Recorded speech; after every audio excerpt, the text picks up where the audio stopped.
the way every day goes. Every time we've no control. If the sky is pink and white, if the ground is black and yellow, it's the same way you showed me. Nod my head, don't close my eyes. Halfway on a slow move. It's the same way you showed me. If you could fly, then you'd feel south. Up north's getting cold soon. The way it is, we're on land, so I'm someone to hold true. Keep you cool when it's still alive. Won't let you down when it's all ruined. Just the same way you showed me. Showed me. You showed me love. Glory from above. Regardless, dear. It's all downhill from here. In the wake of a hurricane, dark skin of a summer shade, nose dive in the floodlines, tall tower, milk craze. It's the same way you showed me. Cannonball off the porch side, older kids trying off the roof. Just the same way you showed me. You showed. If you could die and come back to life, up for air from the swimming pool, you kneel down to the dry land, kiss the earth that birthed you, gave you tools just to stay alive and make it out when the sun is ruined. That's the same way you showed me. Showed. You showed me love. Glory from above. Regardless, dear. It's all downhill from here. Remember life. Remember how it was. I'm G, Michael Jackson, all this shit. Say what up to Maggie, the shoe. Say what up to Benny. Say what up to life and mortality. Bending on my bikes, running up. Not for me, 18, still in granny 6. Take it easy. Give me something sweet, which I might like immortality. This is life, life, immortality.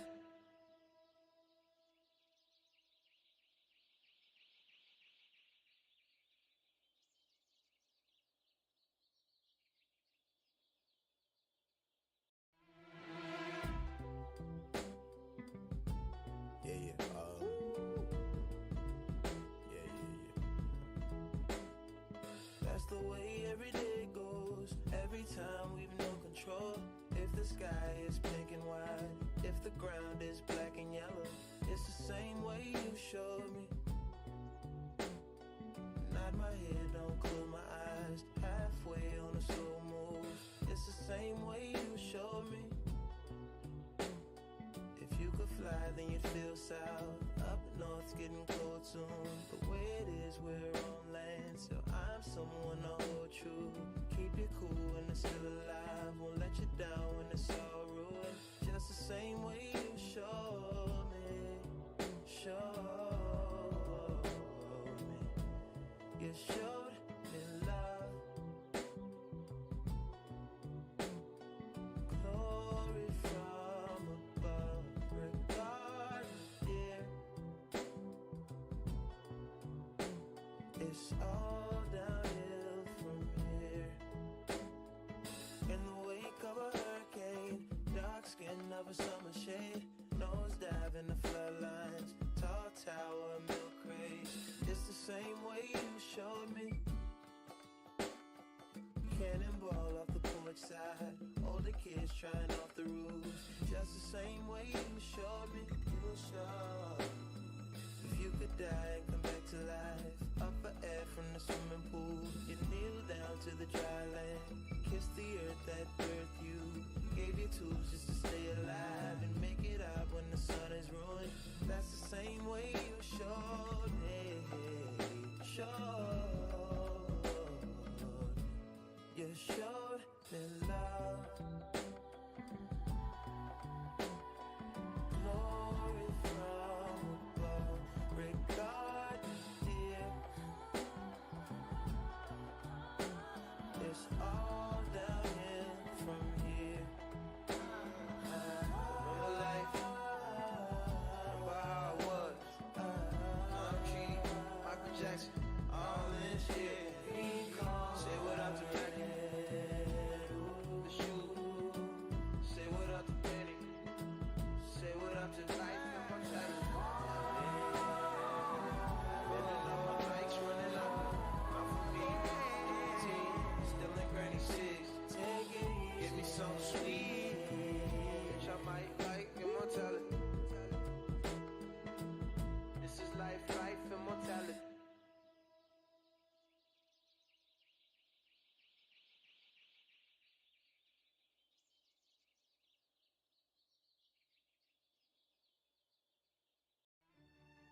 Hello everyone, my name's Dean, let's talk crypto. This is where you subscribe for daily Bitcoin updates and technical analysis. We track the price of Bitcoin as a proxy for the cryptocurrency markets at large. Today is February 3rd, 2023. And Bitcoin, as well as the rest of the cryptocurrency markets, are on the brink of a major move. And by on the brink, I mean within the next few hours. I'm seeing in the markets, on the charts, within the next few hours, a big move, okay? And when I say big move, I do mean big move with a target that's more likely than not above 30,000 US dollars per Bitcoin, all right? I know a lot of people are talking about 25.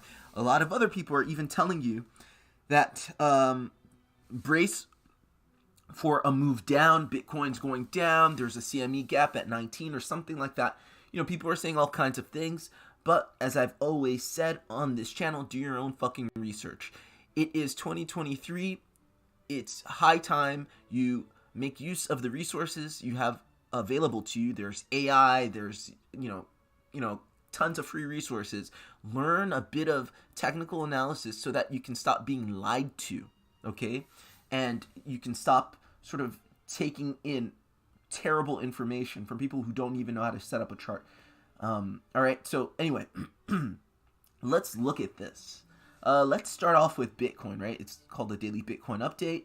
Let's start off with Bitcoin, and I'm going to tell you quickly why I believe 30 plus K is likely to happen. Not that we reach 30 plus K within the next few hours, but that we begin that breakout to 30 plus K within the next few hours. Okay, let's get started on the daily time frame. All right, and this is an easy enough read. All right, this is an easy enough read if you know anything about charts. If you have basic charting abilities, right? You turn on this chart, you turn on maybe any indicator, any momentum indicator, and what you're going to see is that on the daily time frame, which is it's not the highest time frame, but it's a relatively reputable mid time frame, right? It's a good time frame, right? It's not too high, it's not too low. And we can see since the beginning of the year we have a clear uptrend. Now, we can also see that our momentum indicator, right, is showing that as we've been going up, we actually took some time to consolidate, right? The past few weeks, let's see how long. So specifically, this is the daily time frame. The past 13, 14 days have been sideways, okay? And I've mentioned this before on the channel, but it bears repeating. We went up, and a lot of people will tell you, you can't go up too drastically, too crazy, you know? Bitcoin has just been on a ridiculous run, like as if going up 40 to 50% in a month is crazy, right? I mean, again, stop being lied to, do your own research. It's not anybody's fault, it's yours. If you don't understand what Bitcoin has done in the past 10 to 12 years, right? If you think 40 to 50% is something to write home about, it's great, especially coming out of a bear market and coming out of a sideways market, but it's not what makes Bitcoin popular. It's not what makes crypto popular, right? We do in crypto 100+% in a day, right? That's the kind of shit we're known for, right? Not 40 to 50% in a month's time, okay? So the idea, right, floated out by many big accounts that this run is unsustainable and this run has had no time to cool off is bullshit. It's bullshit because this is exactly what the chart's showing you. For the past 13, 14 days, while we were consolidating not only up and to the right, but we were consolidating, we're chopping, and in that time, your momentum completely resets. That basically tells you, right? It's the easiest read in the world. That basically tells you this trend will continue. That's all that is. And that this is the time it's cooling off. This is the time it's gathering orders, right? And we got even more specific on the channel. We told you that this time wasn't just any random consolidation period. It was a time where you broke this 234-day resistance and turned it into support with an RS flip. It was the time that you broke this 434-day resistance and broke the resistance and flipped it into support. That's what you did, right? So it wasn't just random consolidation. Again, read charts, learn to read the charts. Basic support to resistant flip, or basic resistance to support flips.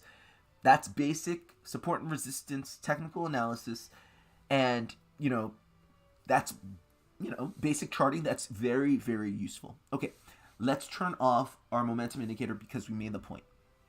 Now, why am I saying excuse me, why am I saying that within the next few hours I'm seeing a big move to the 30 plus K level? Well, to answer that, we're going to have to go in to the smaller time frames. We're going to, jump down from the daily to the 4-hourly to the hourly, maybe to the 15-minute, okay? But before we do that, why do I have this labeled as such? Okay, this is an impulsive wave that I have here, that I see here, okay? And I'm labeling it with for those of you who know a little bit about Elliott waves, the subminuet count. Not because I can read this, okay? I really love making this point. I'm going to tell you how good of an analyst I am because of something I don't know. I'm going to repeat that. I'm going to tell you how good of an analyst I am because of something I don't know. Okay, in the past, that wasn't something I was comfortable with.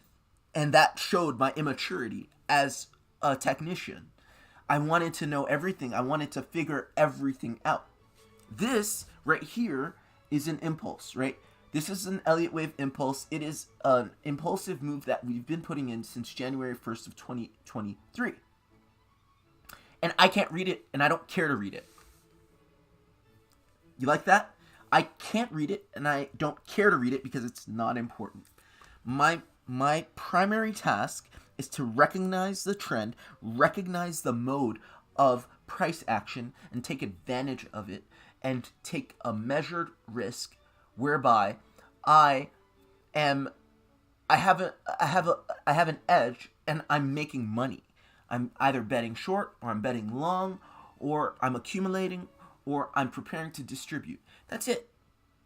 And I've made that call, and I'm making money in this market because of my read. I don't give a damn what the specific subminuet count is. And I'm just guessing this is a subminuet count because it's not the primary count, obviously, because the trend starts here. And I don't know. It's part of a larger move. That's all that I'm saying here. So for those of you who may wonder, some of you may not even know what the hell I'm talking about, and that's fine. We're going to move on. But for those of you wondering, why do you have some minuet count here? What are you trying to say? I'm saying that I'm assuming that this little pattern that I've actually managed to suss out in this larger trend is probably something in the subminuet to minuet degree. Okay, but I don't know. I can zoom in. Let's zoom in right now to the 4-hourly, and I can tell you very proudly, I don't know how to read this, right? And I always say on the channel, it's tough reading Elliott waves as they're forming. It's tough reading corrective waves as they're forming. You can try, and that's fine, but that's not always the purpose. Sometimes the purpose is just to have a decent understanding of what is likely happening, okay?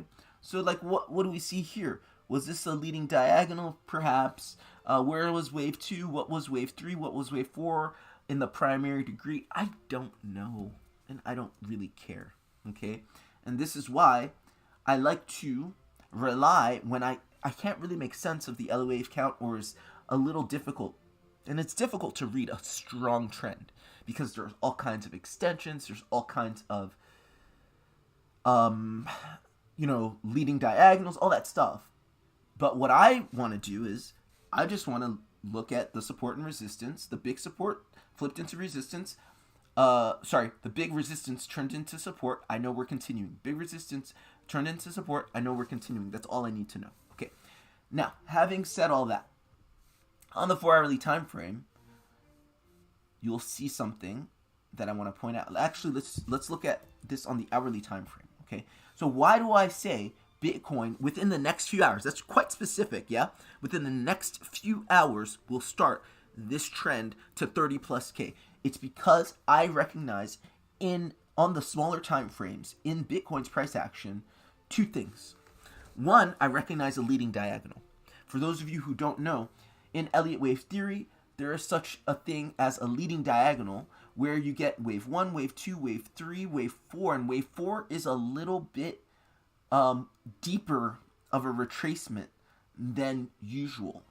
Typically, wave 4 in a regular 535 extension only comes down to a maximum of the 0.382 Fibonacci retracement level. So let's say you would take this, let's say this was an actual Fibonacci, an actual impulse, then that, let's just say that this was, typically wave 4 stops in this region right here, okay? It doesn't come below the 0.382 Fibonacci retracement level.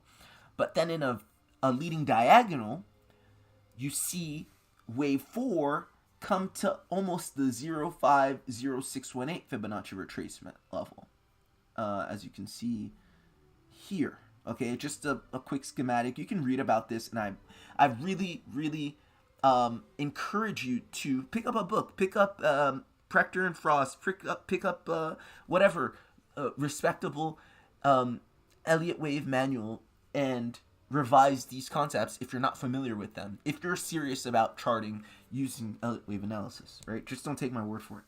So leading diagonal, you go up in wave 3, and wave 4 is typically deeper than the 0.382. That's one way to tell wave 4. And also, obviously, as the name would suggest, the leading diagonal typically looks like a channel or diagonal, okay? So, that being said, this is what I see here. I see a leading diagonal. As you can see, you can put in a diagonal channel, and if you take your Fibonacci retracement level, you have wave 4 coming down to between the 0.5 to 0.618. It stopped right at the 0.618. Okay, that is leading diagonal behavior. When do you get a leading diagonal? Okay, like sort of theoretically, or it's actually really practical if you think about it. There's nothing like highfalutin theoretical about it. It's just really practical. When price is in a mire of orders, okay, when price is like in just coming out of a consolidation, there's a lot of buying and selling, when it starts to go impulsive, it doesn't have the luxury, nor does it have the ability to just put in a clean 1, 2, 3, 4, 5. Like, you don't get that. Because of all of these orders taking place, you're going to get more choppy. This is still technically impulsive price action, but it's leading diagonal. It's impulsive price action fresh out of a big consolidation. And remember, this consolidation that we're talking about was 12 to 14 days. It's not massive, but it's significant. Okay, it's significant. So price is fighting through, going to the upside. The trend is up, but fighting through. Wave 1, wave 2. Wave 1 took about as long as wave 2. Okay, that's another reason that this is a legitimate leading diagonal. People count Elliott waves on the internet every day, all the time, and they count them sloppily. If you think everything that people put these 1, 2, 3, 4, 5 labels on are Elliott wave impulses, then that's your problem, and you're to blame because you didn't do your homework on what a proper legal, what a normal, good-looking Elliott wave impulse is. There are guidelines, there are rules, and guidelines and principles and all that stuff. So you can read about them, you can learn about them, and then you could be more discerning for what you digest in terms of your education. But typically what you see is wave 1 come up and retrace to between the 0.382 and the 0.618 of wave wave 2 retraced to between the 0382 and the 0618 of wave 1. Okay, so that is typically what you see.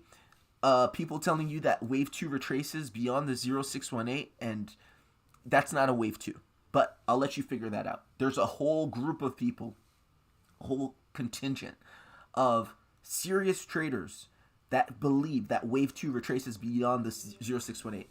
It's fair game.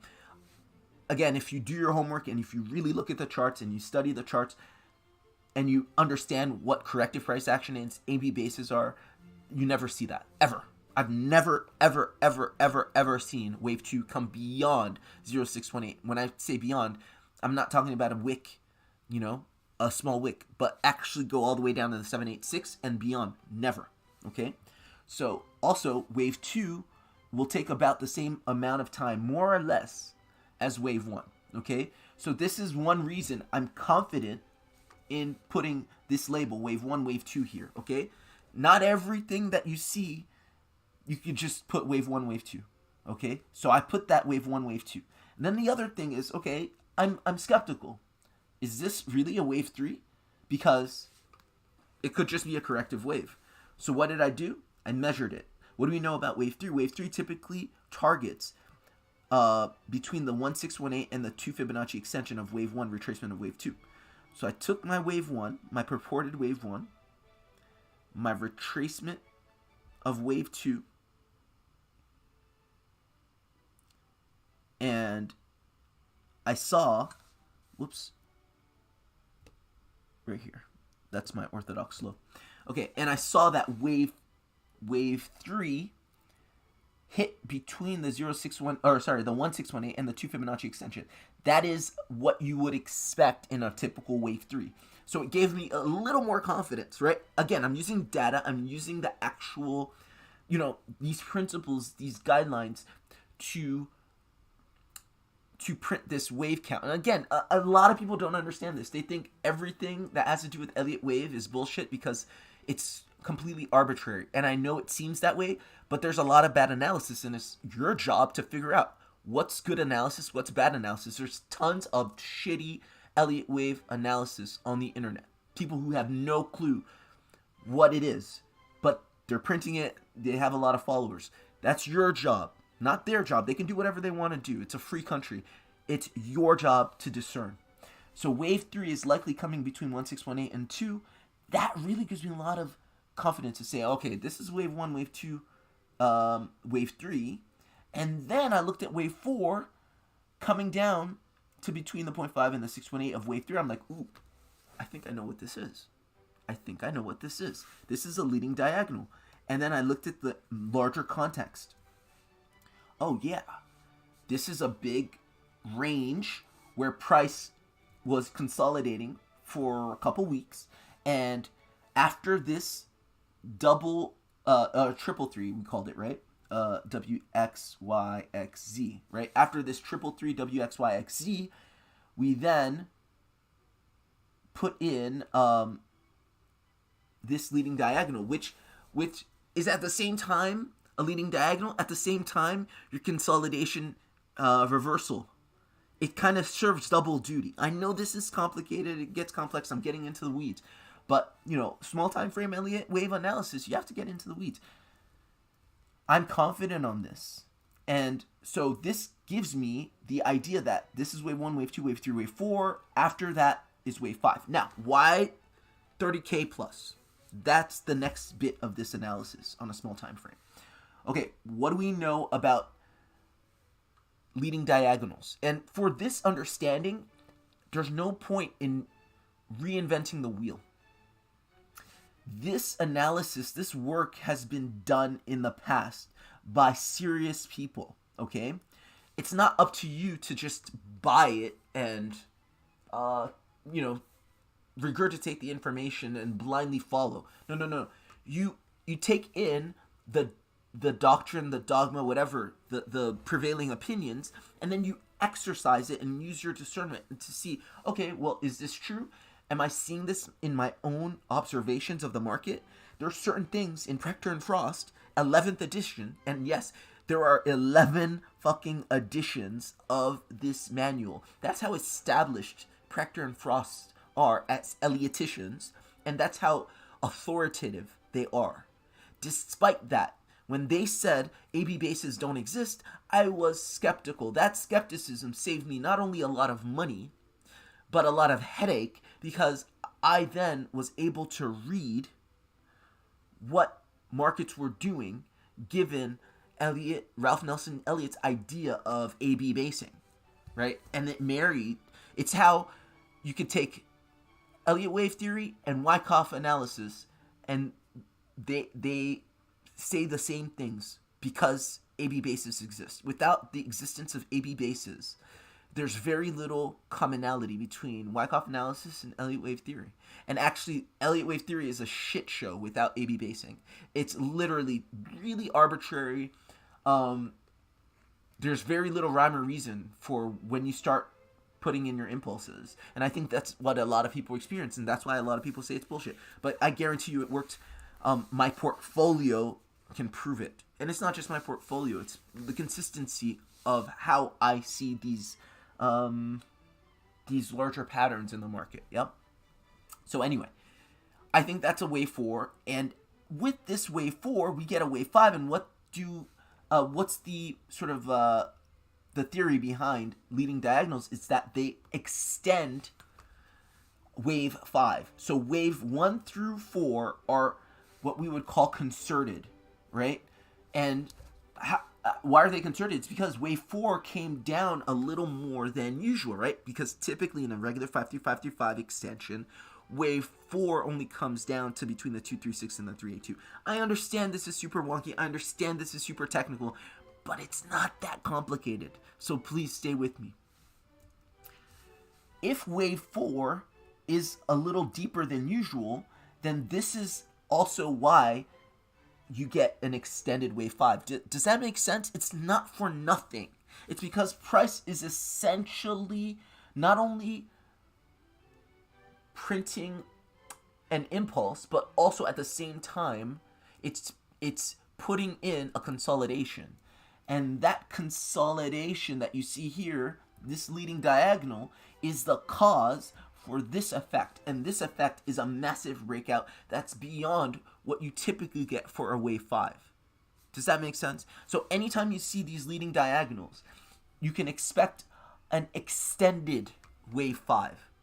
And that extended wave 5 comes out to a minimum extension of the 1618. This is what studies have shown. This is what, these traders in the past who have observed these patterns, documented them, sort of fastidiously documented them, and seen that if you take your Fibonacci extension tool, you take waves 1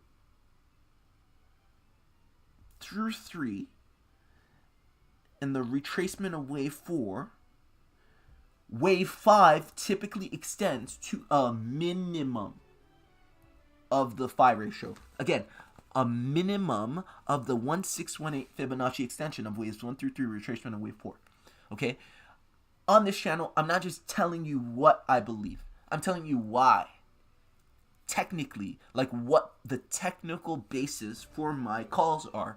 And I've always said, it's not that important, actually, for you to be married to my conclusions, right or wrong.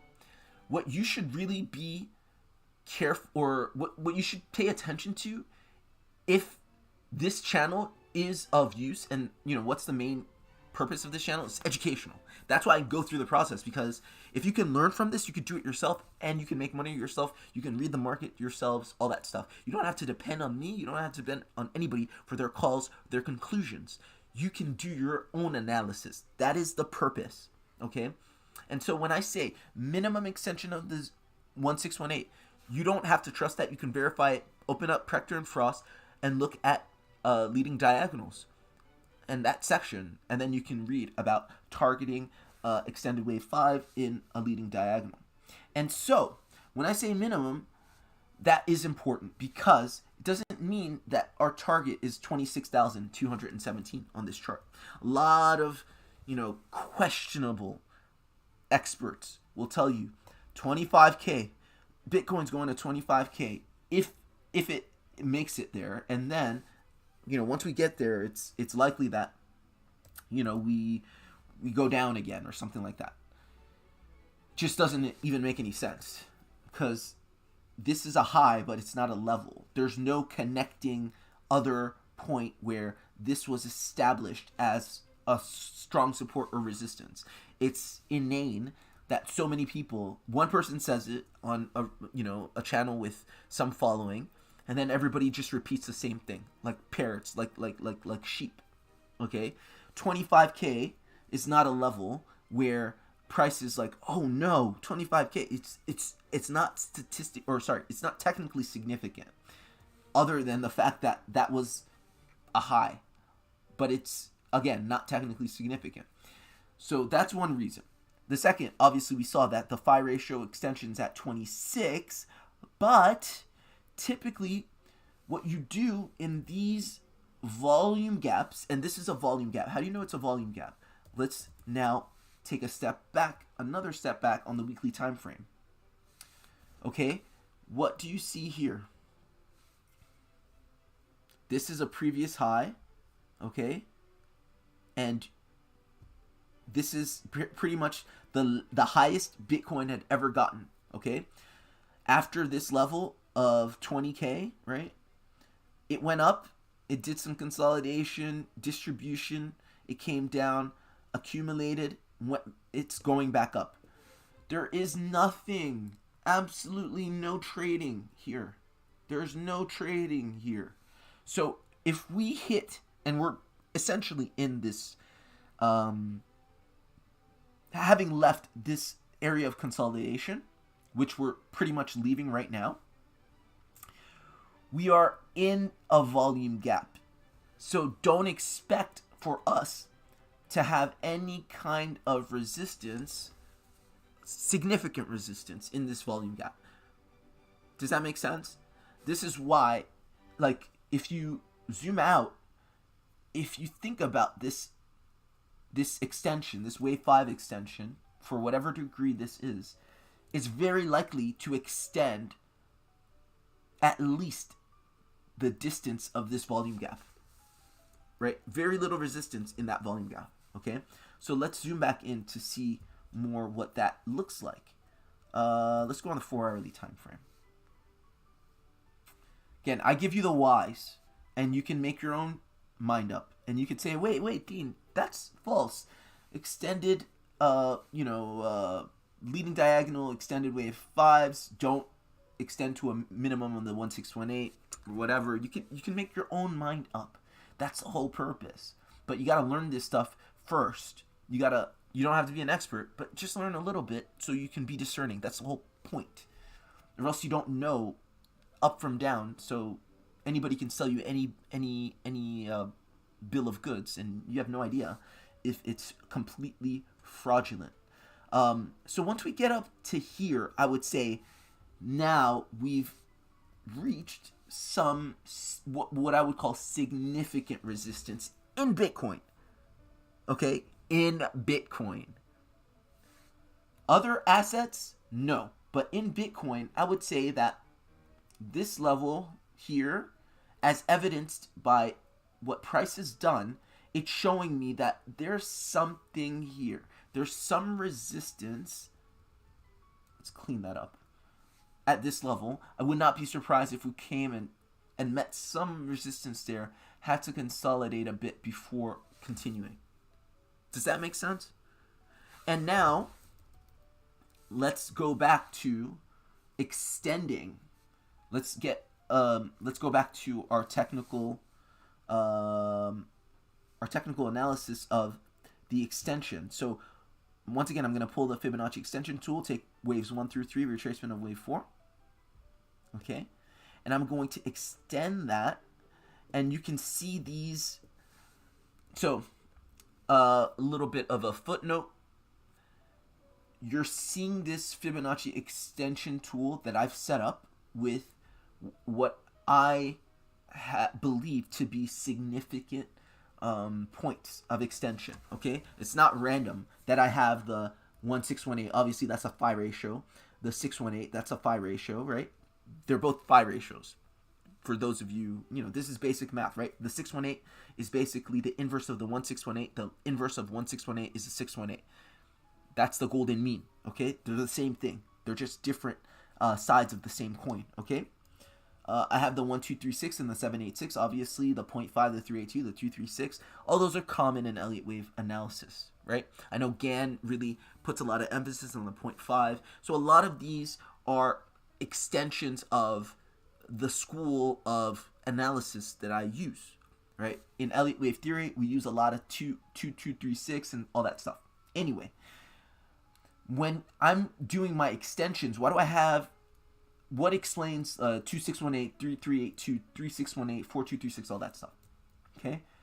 Those are other Fibonacci extensions. Those are other mathematically significant extensions. Again, all of this is based on mathematical principles. So if you pull up a chart or of, the golden mean and derivatives of the golden mean, you'll see that the 2618, or maybe the 3618, the 3382, the 4236, the 6854, and the 11089, they're all significant derivations or extensions of the phi ratio. Maybe they're multiples of the phi ratio, clean multiples, yeah? That's why I have these on the chart. It's not random, okay? And I thought that was something to explain because I don't know if everybody just knows that, right? So this is why I can see a lot of times, also, I'll say this, you can see in extensions, price does respect these levels, these mathematical levels, these mathematically significant levels. So you'll see, okay, let's say the 1618 is the minimum extension. Maybe it'll go to the 3618 or the 4236 or the 6854. Don't be surprised. Don't be surprised if in a few days we see that the price hits the 6854 and then finds that resistance that we're looking for. Okay? But again, not a complete retracement, but just some resistance. Intra-wave resistance, and then we get more continuation because that is the nature of this move on the higher time frame. Okay? So that's my Bitcoin analysis. Now, I did say, so let me zoom out because I want to illustrate this. Let me get rid of this. Okay. I did say, don't be surprised if there's some significant resistance at this level for Bitcoin. Okay? Because that's just what the chart says. If you connect these points of support, right, maybe like this, and you take a trend line, then you have some resistance in this area around 40 to 45, something like that. Yes, and it can go as high as that. And the other thing I'll say is this. Why is it I have this blue bar which represents this level of resistance, but why am I taking it all the way up to the 40s? It's because if this is an actual trend, what you don't want to see and what you will not see is price go shy of the trend and consolidate or reject at it. If anything, what will happen is if you do stop momentarily before the resistance, you're going to consolidate at resistance, break the larger resistance, retest it as support, and keep going. That's why the actual target is beyond the resistance, because in an actual trend, any trending market, up or down, what happens? You break resistance, you retest it as support. You break resistance, you retest as support, and you keep going. Same thing for a downtrend. Any trending market, up or down, you break support and you retest it as resistance. You break support and you retest it as resistance, right? That is the definition of a trending market in terms of support and analysis, okay? Now, let's go to the entire cryptocurrency market because I want to show you how just because we can expect Bitcoin to go to a certain level and find resistance, it doesn't necessarily mean that the same is true for the rest of the cryptocurrency market. Okay? So in the same way, if you link these levels in the total cryptocurrency market cap, and actually this, a more accurate way to do this analysis would be to pull the total 2 chart. Okay? The total 2 chart is the altcoin chart. So it excludes Bitcoin. Yeah, that's right. So the total 2 chart excludes Bitcoin, because if we're looking at total 1, we're just adding Bitcoin and to the altcoins, and it doesn't really show you the distinction. So for Bitcoin, this resistance was a little lower, right? Because you can join those resistances or those supports into a resistant, right? Because we're below that support line. But here you see how there is no significant line or level of resistance for altcoins for quite some time. Does that make sense? Do you see that graphically, technically? It's not an opinion. We're just pulling out our charts, and our charts are telling us that altcoins can be expected to rally much higher than Bitcoin without any sort of impediment, right? That's like, altcoins can go 160% from here plus without actually finding any kind of significant resistance. Whereas Bitcoin, if you pull up Bitcoin's chart, that line, if you have to do the same thing, and here we're just joining levels, right? Significant levels where it's possible that we might find some sort of resistance. For Bitcoin, instead of 160%, from here, that's only at like 96%, right? And that's to be expected because in a bull market, altcoins rally more than Bitcoin. Altcoins are more volatile, okay? And that's, again, not an opinion. That is fact that can be confirmed by studying, even for, a brief moment, the Bitcoin dominance chart, okay?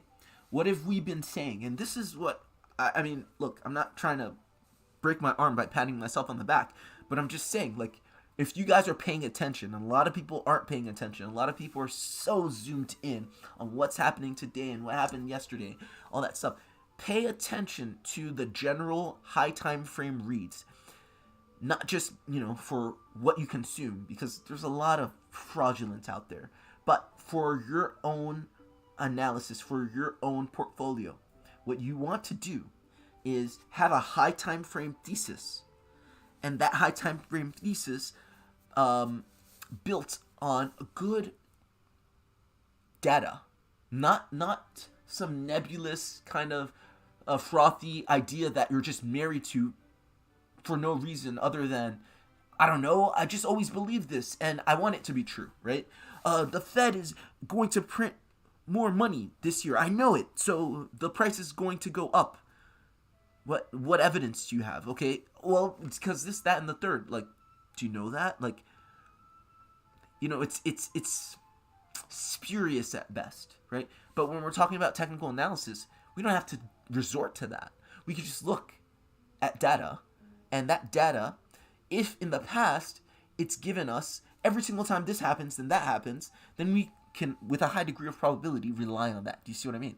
So when we're looking at the Bitcoin dominance chart, and we see that every single time we enter a bull market, a proper bull market, not just some higher highs and higher lows for a few months, but a proper bull market, Bitcoin dominance goes down significantly. And this is exactly what we said was likely to happen. Look at this stochastic RSI on the weekly time frame. Look at that. Look at the bearish divergence on the weekly time frame. Okay? For people who think bearish divergence goes up, and you're still subscribed to those people, you like disinformation. You must like it. Okay? There are people, yes, I've heard it. I don't know if they're still saying it, But at least a month ago, I heard people with really, really big accounts. And people still, some way, somehow, respect in terms of their analysis that Bitcoin dominance was going to shoot up. If you literally, the most basic momentum indicator, the stochastic RSI momentum indicator, is showing on the weekly time frame strong bearish divergence. I mean, my son can read this, and he's in first grade. 2 double tops on the weekly time frame, right? And if you look and you know anything about divergences, this isn't a difficult read. There's nothing hidden about this. Here you're making, sorry, let me clean this up. Here you're making a higher high in price action, okay? Right? Do you see that? With these 2 tops, you're going higher. Do you see that? You're making a higher high in price, and here you're making a not a lower high, but an even high. That's strong. That's confirmed because these K and D lines, these two, the blue and the orange line, or whatever color you think the red or orange or pink one is crossed with the blue one. So that's confirmed bullish divergence. That's strong confirmed bearish divergence. Sorry, bearish divergence on the weekly time frame. A lot of these analysts on YouTube like to talk about, oh, there's bearish divergence on the 4 hourly, you should sell. There's bearish divergence on the hourly or on the 15 or on the 7, right? Like, we all know that these divergences don't always play out and they can be erased. But when you see a high time frame divergence, like on the weekly, not even the daily, the weekly, it's more likely than not to play out, okay? And even before looking at the divergences, and before the divergences confirmed, we were talking about the fact that this was, sorry, I'm just going to erase these string marks, they bother me, you guys know that. So this was likely a bear flag. And that's exactly why we have this pattern drawn out, right? We have an impulse, we have a consolidation, and then we have an impulse. And what do you see? What do you get? It's exactly what you're getting. That's why Bitcoin's up maybe 1%, if that. Let's see. Is it? Let me see. Bitcoin's not even up for the day. Yet and still, you have double-digit gainers. You have Harmony One up 18%, Matic up 4%, Vet up 2%, Reserve Rights up 3%, so on and so forth. Dent up 3%, Algorand up 4%, Cardano up 1.7%. Almost all of these altcoins are going to consistently outperform Bitcoin. This is the definition of a bull market, and it works. Just it makes sense. It's not, you shouldn't just listen to something and just, mimic it or sort of repeat it, and parrot it. It makes sense. The lower cap something is, the lower the market cap, the more volatile it is, right? So if altcoins, by definition, are lower cap than Bitcoin, which is the highest market cap in all of cryptocurrency, then they will, by definition, in an uptrend, outperform Bitcoin. And then in a bear market, the lower cap coins will also outperform Bitcoin to the downside. That's why they're more volatile in both directions. Some people who, some way, somehow, have big followings and people who respect their analyses say, a lot of them are Bitcoin maximalists, that Bitcoin in a bull market will go up and altcoins will go down. It makes 0 sense. And people just eat. That's what I'm saying. Like, guys, stop being idiots. Think for yourselves. If somebody tells you the sky is, what's a color that the sky never is? The sky is many colors, so maybe that's not a good example. But if somebody tells you that up is down and down is up, and you're like, okay, you seem to have a lot of people behind you, so yeah, sure. Then that's on you. That is on you, right? These are really basic tenets of price action, of phenomena that happen in bull markets.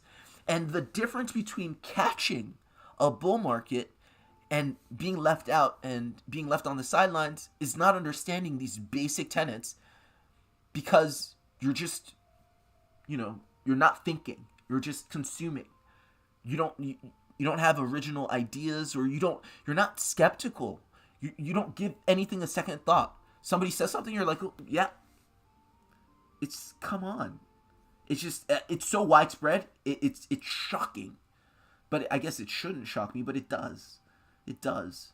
All right. Akanksha says, yay, if I'm a millionaire, it's because of this live stream every night. No. If you're a millionaire, it's because of what you did. Because just like I said, Akanksha, you exercised your powers of discernment. And you're like, okay, may not have the most followers, but something here resonates with me. I feel like I may not be an expert at doing analysis, but I'm going to look into this, and this sounds like it's not bullshit. Okay, there's something here. Okay, oh, this trend, that sounds right. Yeah, that's you. That's on you. Because at any given time, instead of watching this stream, you could watch many others.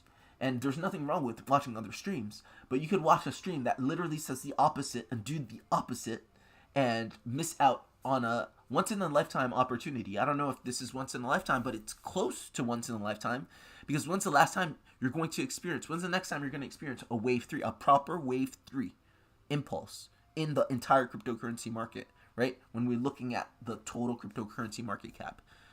I don't know. Maybe a decade, maybe more. I don't know.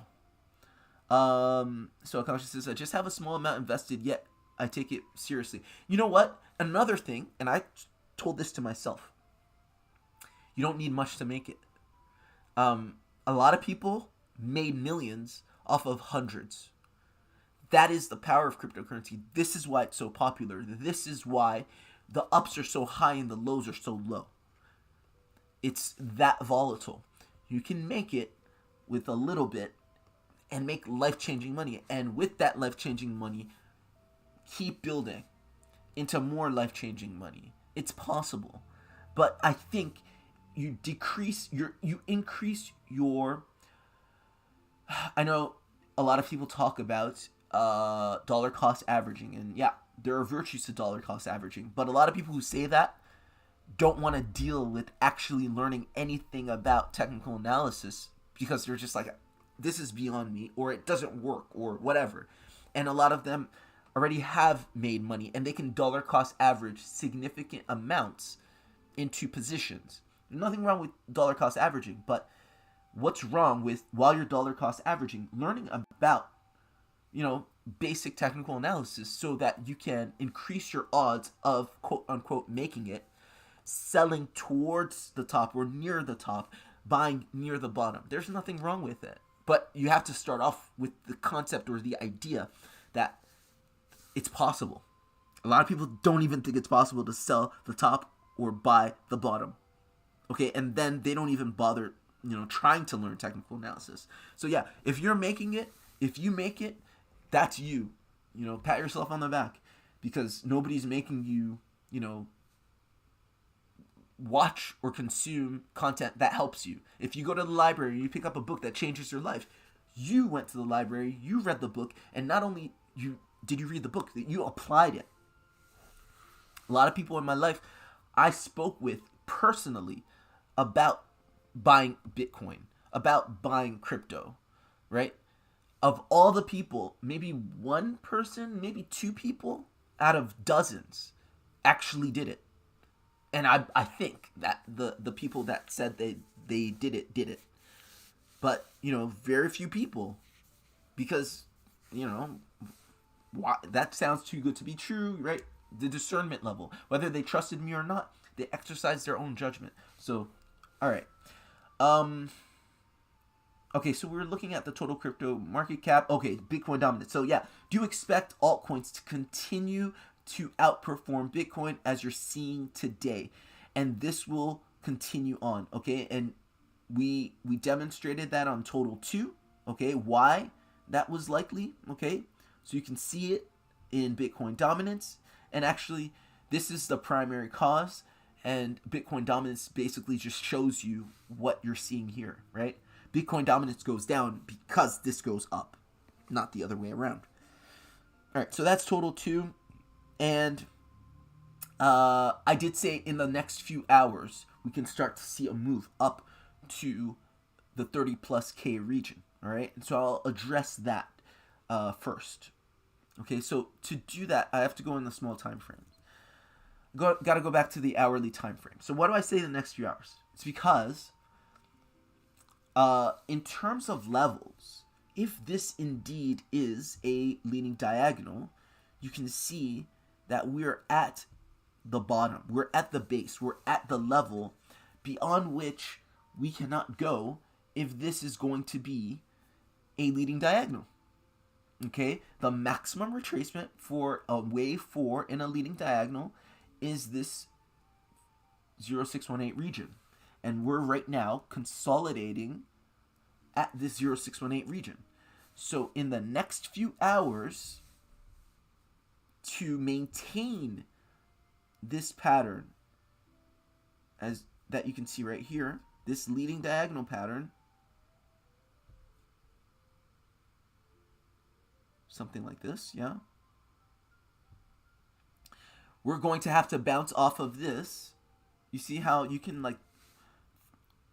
graphically represent that. And the next few hours basically is the fact that not only are we at the 0618 of this wave 3, but also you're at the support, you're on support of your leading diagonal. So that move has to happen within a few candles, or else you break this entire structure.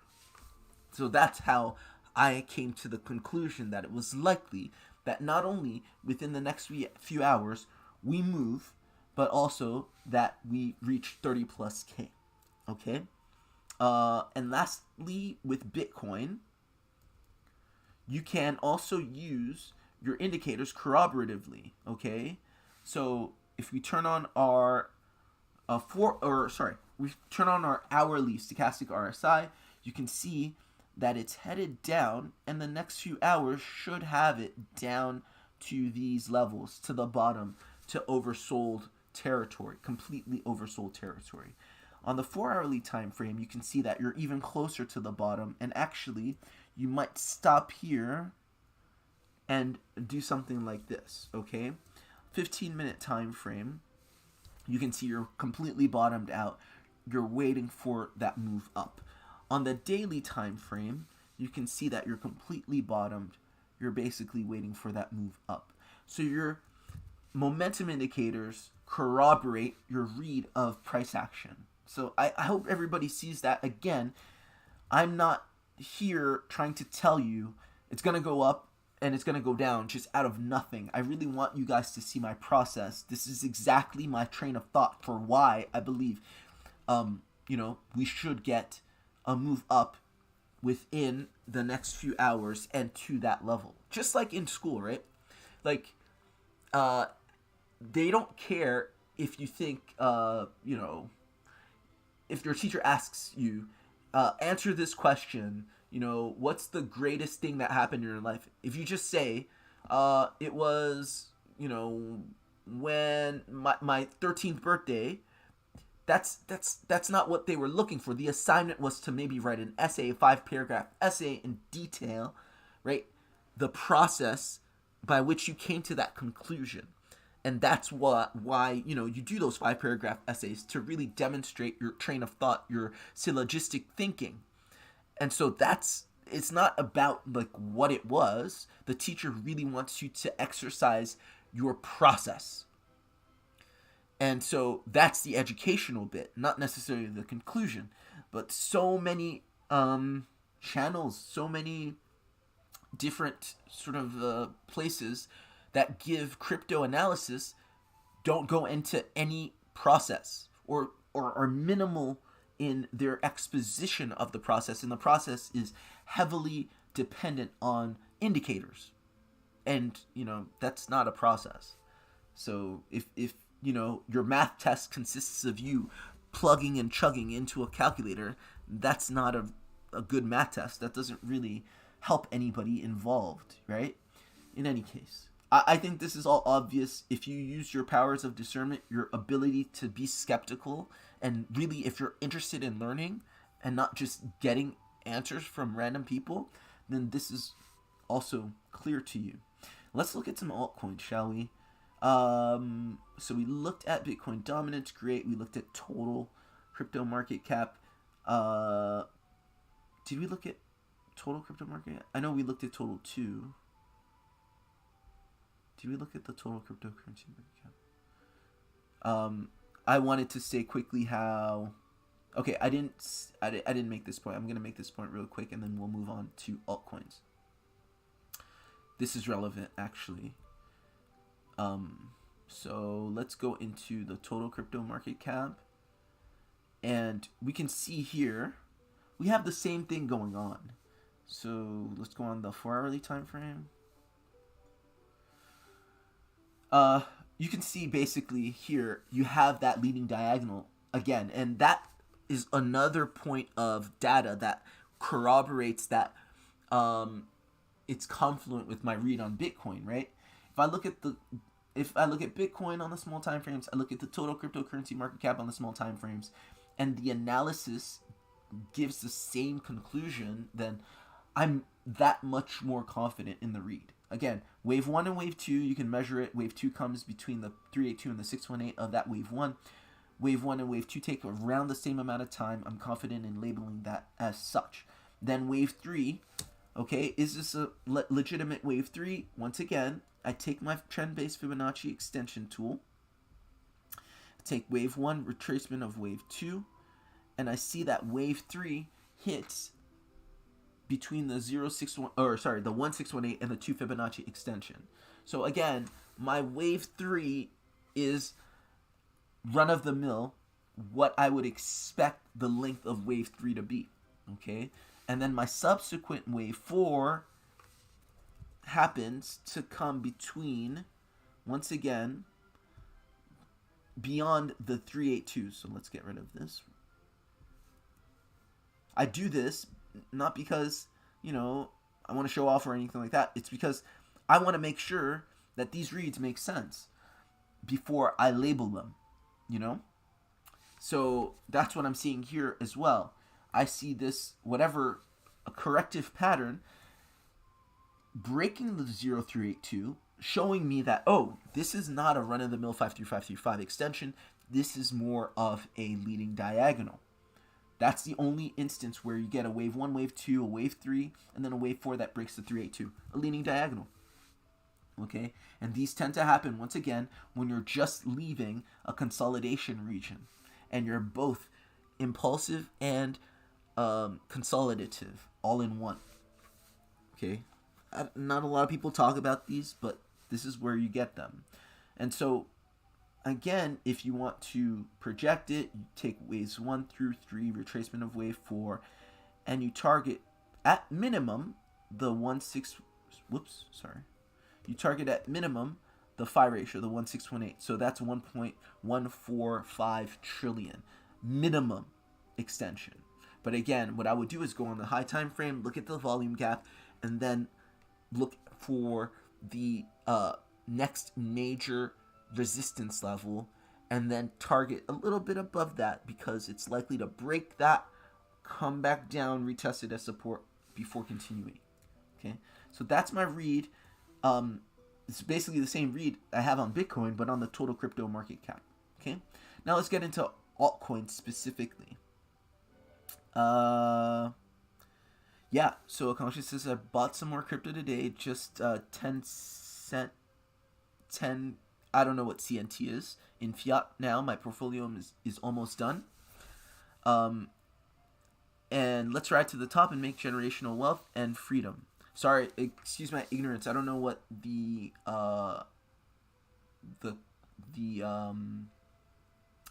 symbol or like for whatever your currency is for CNT. if you could tell me in the chat. So yeah, let's do it. Yeah, that's the idea. You know, it's all about financial freedom. And that's why most people start in crypto, right? You start out with financial freedom in mind. Financial freedom betters society, because if you don't have to necessarily if you don't have to work for a wage, and you can just work for the pleasure of working, doing whatever it is you love, then that's better for society, because you're more than likely going to be much better at whatever you do, and society is going to benefit from your not only loving what you do, but being good at it, right? So yeah, this is really good for society. It's not just, you know, obviously not everybody does the most useful, practical things with their wealth, but you know, whatever.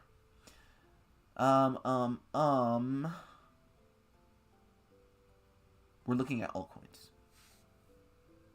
Okay, so Cardano.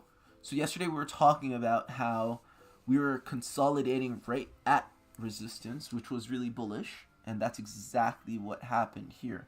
You're consolidating right at resistance, not rejecting from it, and you're likely to subsequently break it. So that's what we're getting at.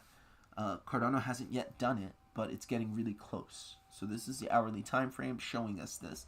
And essentially, what you're doing is you're going to break this rising wedge to the upside. And that's really, really bullish. Because if a rising wedge breaks to the upside, that basically means that your consolidation on a high time frame was done up and to the right instead of down and to the right. Okay? So that basically means the trend that you got into the wedge with is going to continue even more violently than it was when you got in it. Okay? Let's throw on our momentum indicators really quickly. On the 4-hourly, daily.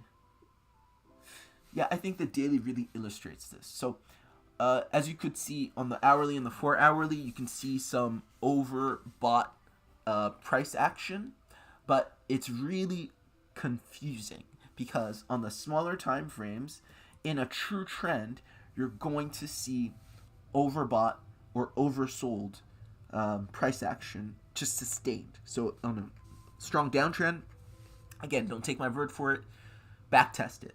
Go into previous bear market drawdowns or previous bull market uptrends and look at the 4-hourly or hourly time frame. Look at these momentum indicators. They're confused, they're lost on the smaller time frames because they just stay up here or stay down there depending on if it's an uptrend or downtrend respectively. So you don't want to be tricked by that. A lot of amateur, novice speculators who break open the trading view for the first time and turn on every last indicator known to man, they get tricked by this because they don't really understand what they're looking at.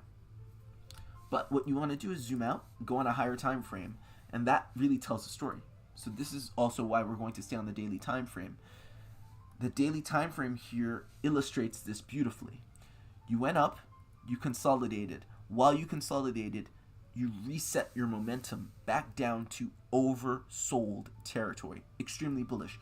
Do you expect a break up and out of this, or a breakout to the upside of this? Okay, and that's where you really get big moves, because again, just like Bitcoin, above this consolidation, you have volume gaps. There's very little trading. Okay, there's not as much, but very little. Okay, very little. Okay, same thing here. You have Algorand putting in what you can see is a double bottom on the momentum indicator, right, on the daily time frame. As you were going up, you came back down to this region, and you're basically establishing your bullishness. So this looks good for continuation. Again, we're going to stay on the daily time frames because this is where you can really see what's going on. Right? The fact that we're at resistance and we're bullishly positioned is an indication, a strong indication that you're going to get that continuation. Let's just, for the sake of being thorough, because I feel like some people may want to see a small time frame analysis of one of these at least. Algorand. What do you see on the small time frame here? I would say this is a 5-wave structure, and this is a running flat that's either close to complete or almost or complete now, but it's close to complete. So that's what I see, right? 5 waves up, 3 waves down. Those 5 waves are going to take about as long as those 3 waves, and you can see that that is true in terms of time, right? Those 3 waves are going to come down between the 382 and the 618 of the prevailing 5 waves. So on the small time frames, you're basically putting in an impulsive move, a correction, wave 1, wave 2, wave 3 is going to pop out of here. That's going to give you your big break. That's going to give you your big move. Okay? So that's a small time frame. Should we stay on the small time frames? Sure, let's stay on the small time frames right here. Okay, bonk.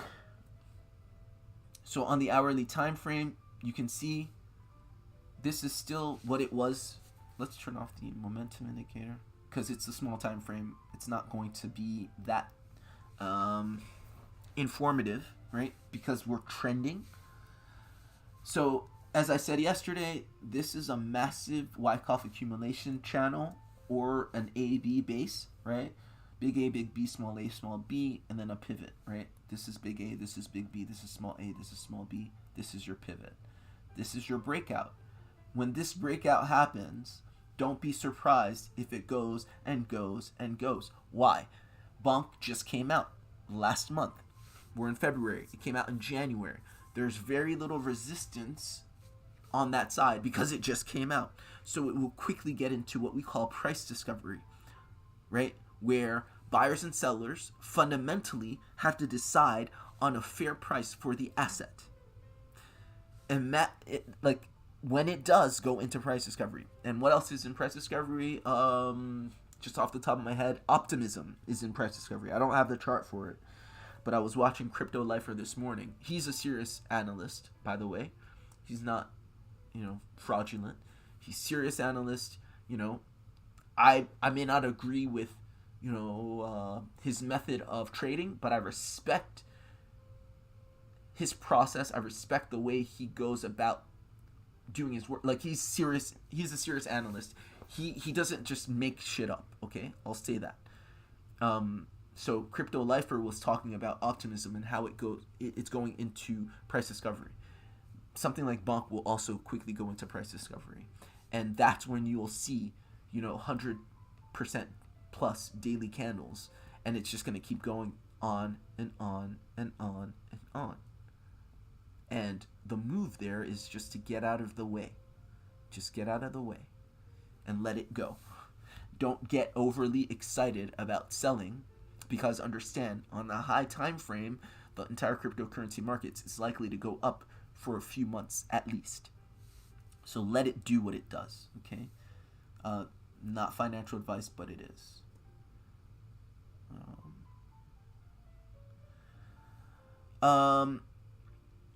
Mr. says, how would you recommend to profit from this margin or futures Bitcoin CNT as in percentage? CNT as in percentage. Oh, I see it. Count. Is that what it is? Mr. says Gala and KAD. Do you mean KDA? Technical analysis? Gala, I know. KAD, I've never heard of. Let me know if you mean KDA.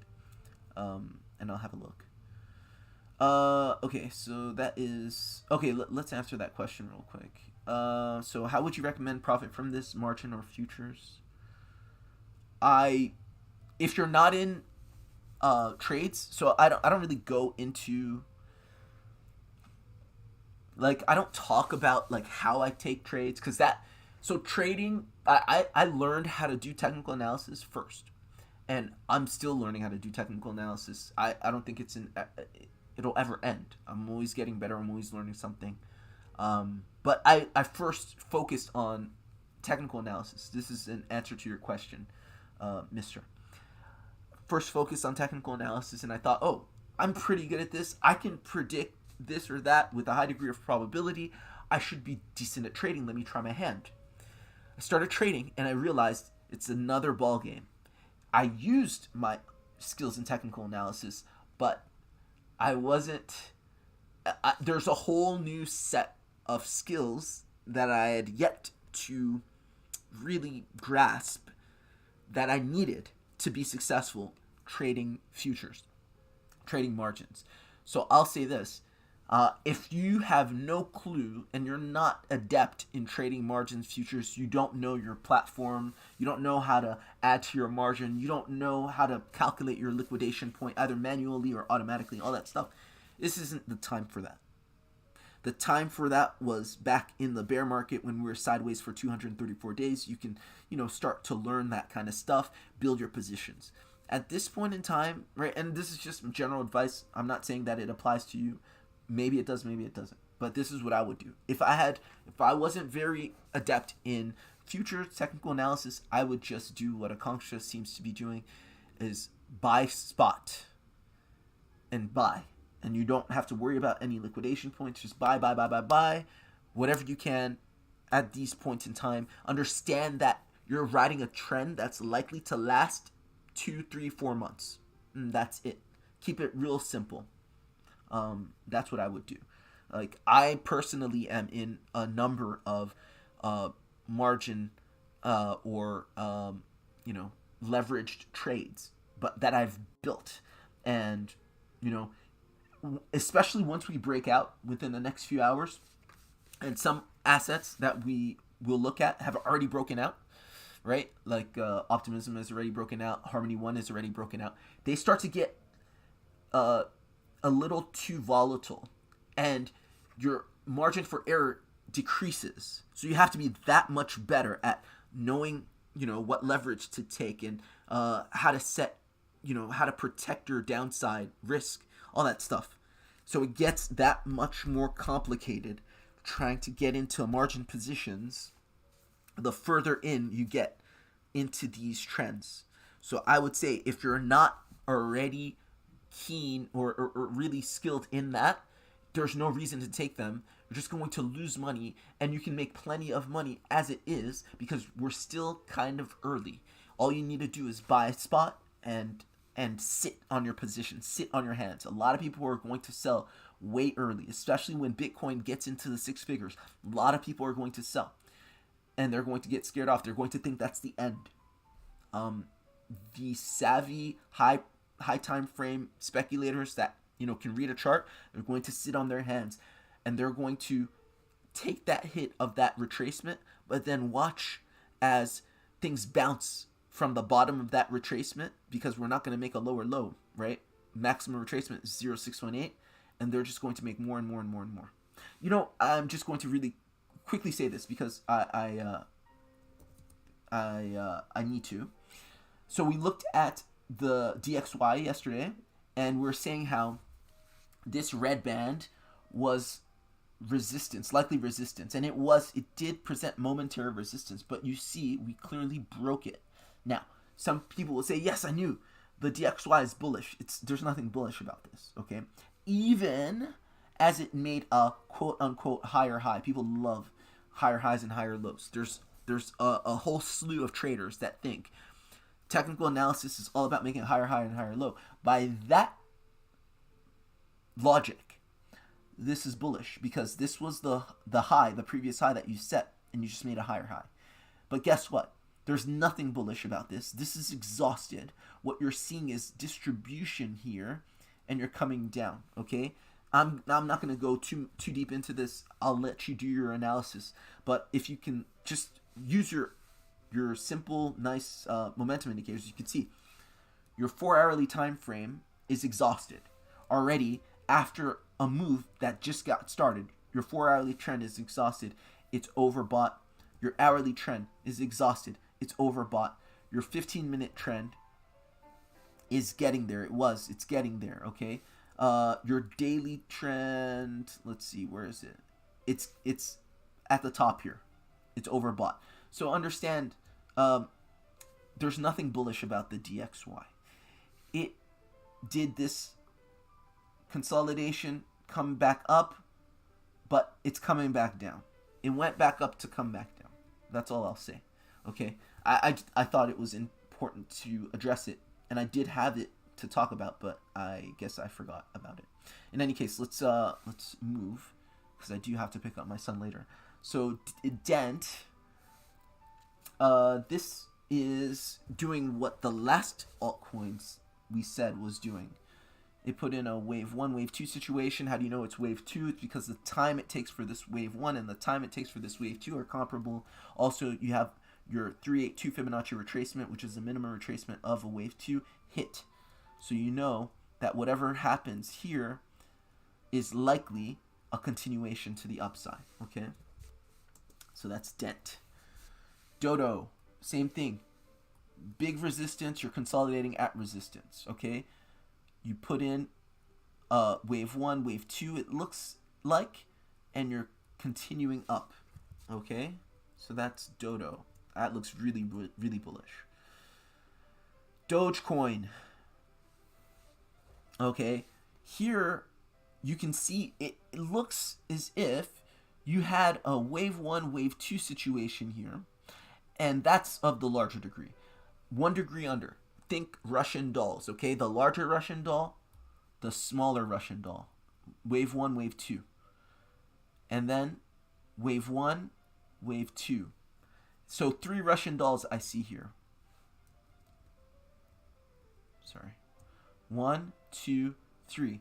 Basically, you're consolidating, and all this means, if you're a pattern analysis trader, you don't know anything about Elliott Wave, you basically see a big, what do you call this? Bull flag. That's what you call it, right? You see a flagpole, and you see a consolidation that takes the form of a pennant. And that pennant, you know, technically speaking, for us Elliottians, looks like 3 different degrees of a wave 1, wave 2, wave 1, wave 2, wave 1, wave 2, until you go and break into wave 3. Extremely bullish. Okay, Ethereum, same thing. This is really clear, right? Let's see. Yeah, wave 1, wave 2. This is a smaller degree, wave 1, wave 2. It will continue into wave 3. Okay, very bullish. Continuation to the upside. Same thing with Litecoin, right? 1 degree of wave 1, wave 2. A smaller degree of wave 1, wave 2. Right? This is consolidation. You're putting in smaller degrees of that trend, and that trend is going to continue to the upside. Same thing with RSR. You see this wave 1, wave 2. Wave 1, wave 2. I think... Wait, sorry. Wave 1, wave 2, I think you're putting in here. Okay? You can kind of see the same thing throughout the bull market, or sorry, throughout the altcoin market. Shiba Inu, same thing. And here's that consolidation right here at resistance. Synthetics, very beautiful. I mean, this is clean, clear. Very seldom do you get such a clean and clear picture of the trend. That's one thing also I learned the hard way when I was studying. In the textbooks, right, these Elliott waves looked one way, these corrective waves look one way, and then on the charts, they look completely different. And I was like, oh, it's messy, it's hard to read. But this is different, right? Here you see a clear wave 1, wave 2 situation. I mean, almost textbook. And then here you have a little mini leading diagonal on the smaller degree. Okay? Tron, look at that. Same thing. And it looks like, what? A bull flag. Okay? Anybody, let's say you don't know anything about Elliott Wave theory. If you are a pattern analysis trader, and most traders in crypto are. I don't know about the regular stock market. I don't follow that. And I don't follow the analysis community there. But most crypto people have, found their... most crypto people rely on pattern analysis. If you just do pattern analysis, all you see are bull flags, okay? Obviously, like I said, you can explain this in terms of Elliott Wave theory using different degrees of wave 1, wave 2 wave 1, wave 2 impulses. So XRP, this is corrective. Why do we know it's corrective? Because this takes significantly longer than this. So you know that's a zigzag. You know this is more likely than not your first wave, and this is more likely than not the wave 2. This is consolidation reversal, or is this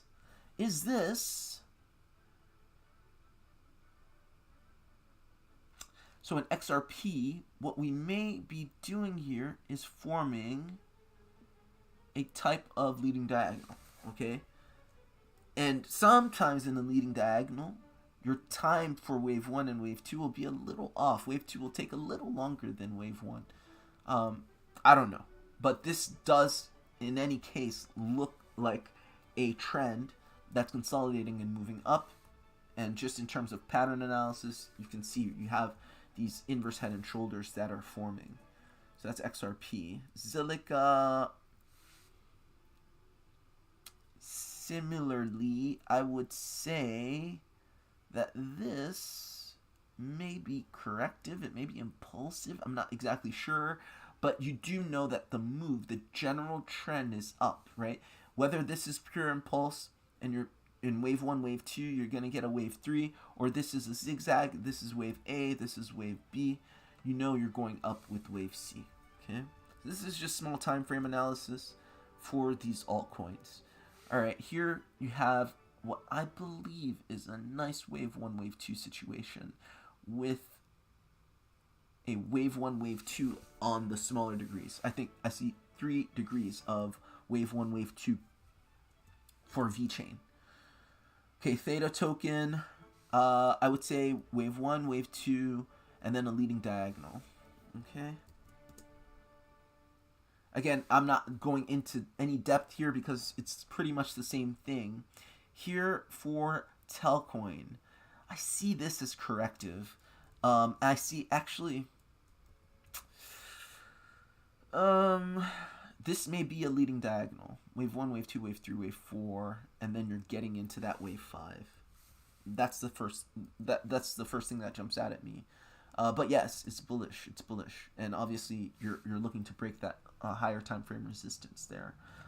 With Matic Polygon, I think this is a wave 1, wave 2 situation. You're putting in wave 1 of the smaller degree, the lesser degree. So yeah, you're looking to move up. DYDX, this is, I think this is in a wave 4. I think this is a wave 1, wave 2 situation, wave 3, wave 4, and you're looking to finalize with a wave 5. Okay? So yeah, you're looking for a move up. Are you going to come back down after you finish to retest this, or is this sufficient? I don't know. It's hard to say, right? And this is, again, one of the difficulties in getting involved in these trends too late when you're trading them on leverage, all right? If you're buying spot, just buy and close your eyes, because you know in a month, 2 months, 3 months, you're going to make, outsized gains. But as a leverage trader, you have to be so precise with your entries, so precise. You have to know with a high degree of probability that the price is going to move in the direction of your trade. So here, I don't know. But I don't care because, I've been in this trade and it's been up for a while. And even if we do come up to retrace back here, I don't care, That's the beauty of getting into a trend, sitting on your hands, letting it do its work. If it retraces, it retraces. You don't have to be a super genius and guess every last little move on the small time frames. That's not good trading. It doesn't matter, And so many traders out there are trying to do that, or are under the impression that that's what is required to be successful. That's not. Actually, less is more. Less is more. Harmony 1. This has already moved, and this is one of those that has broken the trend, as you can see. This was the trend. Broke. So you probably are going to see something like this if it hasn't happened on a smaller time frame or on the hourly time frame. I don't see a retest of this resistance, so I am expecting something like this in Harmony 1 to come back, breaking high time frame resistance, retest it as support every single time, guys. It doesn't matter what time frame. It doesn't matter what asset. That's just a rule, okay? 13 days worth of resistance finally broken to the upside. You're going to have to retest it as support before continuing. So if I were not involved in Harmony 1 and I wanted to get in, I would probably wait for that, okay? And let's just really quickly see what our indicators are saying. Yeah, I mean, it's possible that this is saying the same thing, but again, it's hard to say in a trend because this can very well just stay up here, overbought, and just continue, right? So that doesn't tell us too much, to be honest. All right, let me just check the time. Okay, just a few more minutes. Okay, MOVR. So we're seeing this. We're seeing this happen, right? Nice retest of high time frame resistance turned into support. Wave 1, wave 2 situation. A bit of AB basing. Wave 1, wave 2 situation. Look for it to continue. Okay.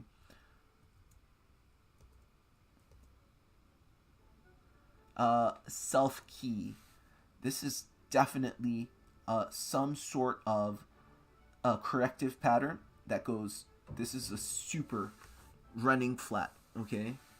And from here, you're going to get a big breakout, okay? This is just what you see with these super volatile small cap altcoins. Look, just everything is just that much more exaggerated, but that is a running flat if I've ever seen one. Your impulse is pretty much just sideways, yeah?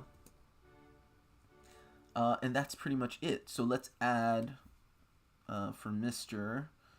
KDA and Gala really quickly. Then let's call it a stream. I do have to go pick up my son. Let's go into our general watch list.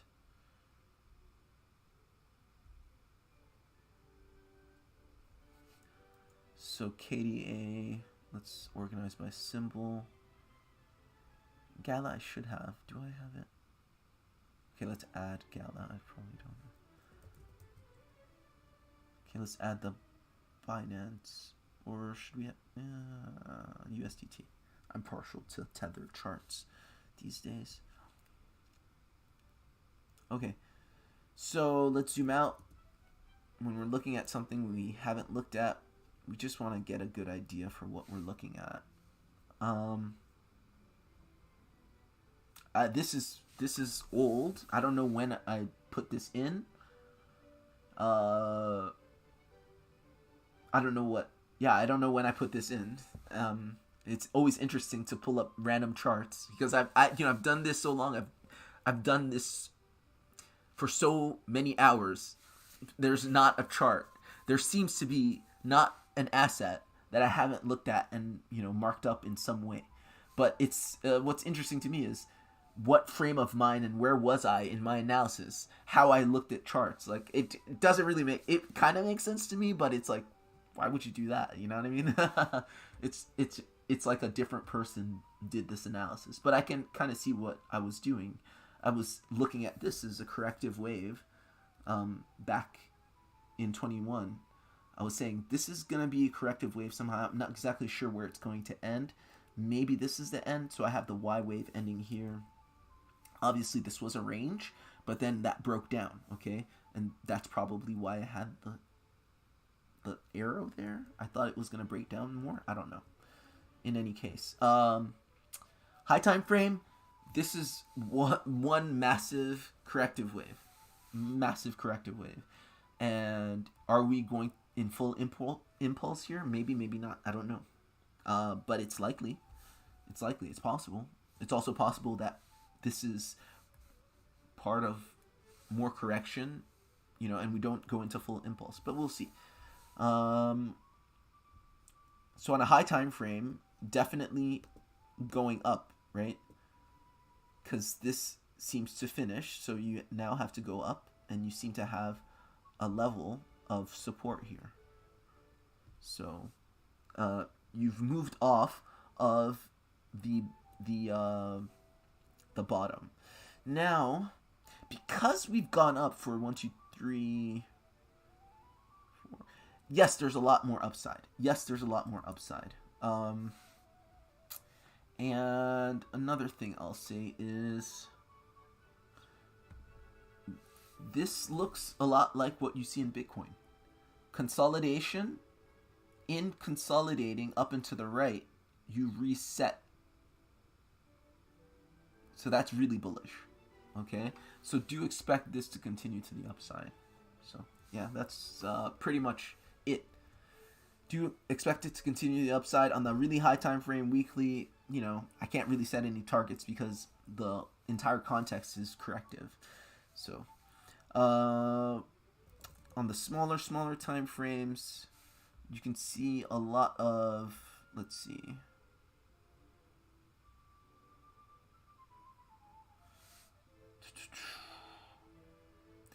yeah, on the smaller time frames, you can see that this is,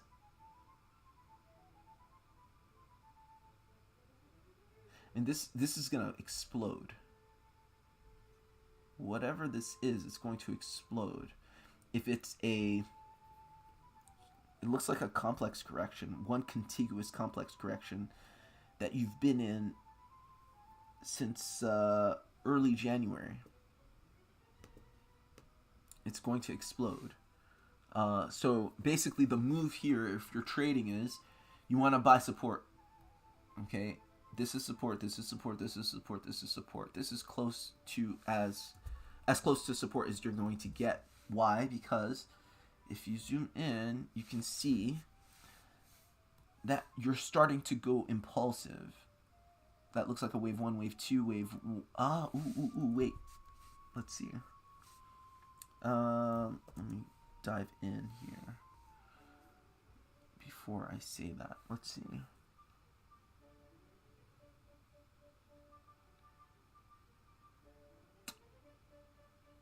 This is corrective. This is corrective. This is like an A, B. You're looking for a C wave. This is not a leading diagonal or anything like that. This is a running flat that you're getting. This is an A wave. This is a B wave. You're getting a C wave. This is a zigzag. Very likely. This is a great buy opportunity, and yeah, that's what your stochastic RSI momentum indicator is showing you on the small time frames. Like, it's about to come up for this C wave. So on the small time frames, yeah, that is support. I don't think you're coming back down to this support line. Okay, so that's Gala. All right, let's do KDA and get out of here. KDA I should have here. H-I-J-K. Here we go. Let's zoom out. So Kadena. Again, high time frame read. Just been, actually, is this the best that we have? No, this is not the best I have. I don't know why. There's much better.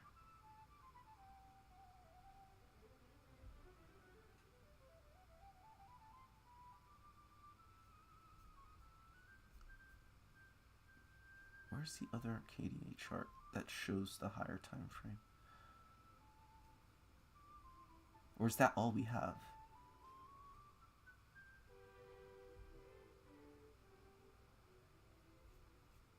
Okay, let's just say that's all we have. I don't know why I felt like there was a better chart.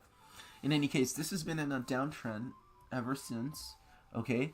And we clearly see a level here that was broken down, but you seem to have regained it, and you're consolidating at previous resistance, making it support. So what I see with KDA on the higher time frames is that this area, given that for many days it's been at previous resistance, trying to flip it into new support, this has shown some weakness, but it's going to show some strength as soon as it breaks back into this range right here. Okay, and that's imminent. So let's look on even smaller time frame, or zoom in rather, and look at that purported consolidation at resistance. And it looks like you have here a wave 1, wave 2 situation. Let's see. Is that a 1-to-1? I feel like this is a 1-to-1. This could be a leading diagonal right here. Yeah. Okay. Another thing in leading diagonals is sometimes the wave 3 extension is a 1-to-1 with wave 1. Meaning, wave 3, we know the minimum extension of wave 3 is the 1 Fibonacci extension of wave 1. Okay, that's the minimum it can travel. You typically see that minimum in a leading diagonal. So I think this is what you're getting here with Kadena. You got a wave 1, wave 2. You got a wave 3, wave 4, right? You put in this complex wave 4 flat correction, probably a W, X, Y. Yeah, probably this WXY. Or ABC, right? But I think this is a wave 1, 2, 3, 4 of a leading diagonal. You're doing some consolidation reversal, I believe, here. And so you are likely to get at extended wave 5 that breaks into this channel. So let's go back on the weekly, daily rather. So yeah, I'm seeing this happen for Kadena with a high degree of probability.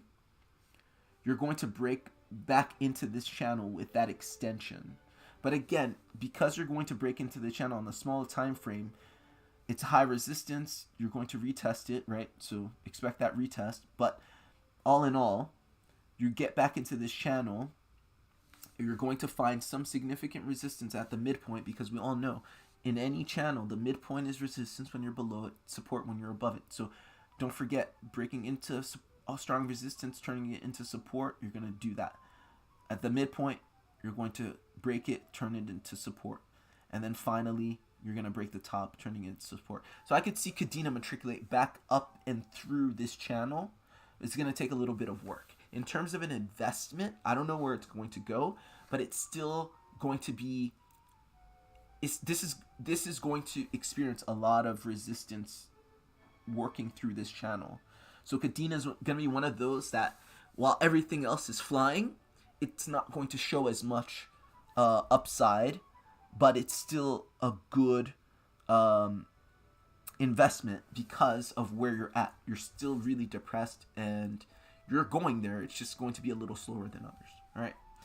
So that's it for me, guys. I hope that was helpful. I hope that was useful. Like, share, and subscribe. And I'll see you tomorrow. So Mr. says, YouTube channel Cowboy Trades recommends shorting KD8 and Gala. Wow. Okay. Yeah. So that's what I'm saying. Like, guys, do your own research, do your own homework. There's so much fraudulence and ignorance, and I mean, obviously, you know, we've all been wrong, and this is the business where if you're uncomfortable with being wrong, you're in the wrong business. It's not about that. It's about people just saying stuff with and knowing that they have no clue what they're talking about, but you know, it drives engagement. So just saying it, you know, very little scruples, right? Maybe they're doing their best, maybe they're not, I don't know, but it's up to you at the end of the day. It doesn't matter if somebody has bad intentions for misinforming their audience or not. At the end of the day, it matters what you do, not what they say. And if you think that this is a good market to short anything in, by all means, good luck, right? I wouldn't short a damn thing in this trend. Like, not a damn thing. I don't care if it's Luna Classic. I'm not shorting anything. All right, guys, take care. I'll see you tomorrow. Bye.